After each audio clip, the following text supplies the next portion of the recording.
அது பல இடங்கள்ல குறைஞ்சிருச்சு. அது உங்களோட சில செய்தி ஊடகங்கள்ல கூட இப்ப 5 ரூபா ஆயிருச்சு, சில இடத்துல 3 ரூபா தான் வாங்குறாங்கிற செய்திகள்ல கூட வந்துட்டு இருக்குது.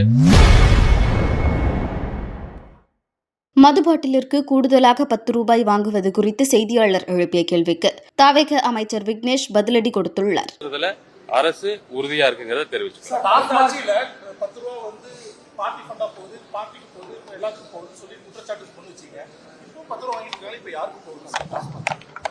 அது பல இடங்கள்ல குறைஞ்சிருச்சு.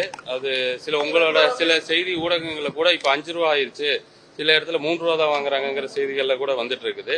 இது நோக்கம் என்னன்னா, அதை முழுசா ஒழிக்கணுங்கிற நோக்கத்துல தான் இப்போ வரைக்கும் அரசு இயங்கிட்டு இருக்குது. இல்லைன்னா இதை பத்தி பேசியிருக்க வேண்டிய அவசியமே இல்லை. ஏன் இதை பத்தி பேசணும்னா, இப்படி நடந்துட்டு இருக்கிறத தடுக்கணும், குறைக்கணும் அப்படிங்கறதுக்காக தான் அரசு இப்படி ஒரு முயற்சியை தீவிரமா எடுத்துட்டு இருக்குது. நீங்க இன்னொரு 3-4 நாள் அல்லது 27ஆம் தேதிக்கு பிறகு இந்த பிரச்சனைகளை தீர்க்கறதுக்கு இன்னொரு நடவடிக்கை எடுக்க போறோம். பாருங்க,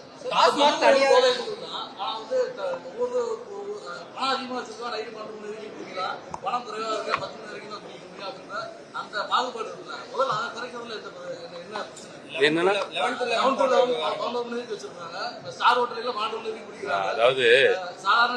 அதாவது அந்த கடைகள் ஏன் உருவாக்குனாங்கன்னு ஃபர்ஸ்ட் நம்ம தெரியணும். அதாவது வெளிநாட்டில இருந்து தொழில் செய்ய வரவங்களுக்கு இந்த வகையான அந்த வசதிகள் தேவைப்படுறதுனால தான் குஜராத் போன்ற பகுதிகளில் கூட ஒரு இடத்துல மட்டும் நீங்க அதை பயன்படுத்திக்கலாம்னு ஒரு ரூல். செய்திகளை உள்ளது உள்ளபடி தெரிந்து கொள்ள ரெஃப்ளெக்ட் நியூஸை சப்ஸ்கிரைப் பண்ணுங்க.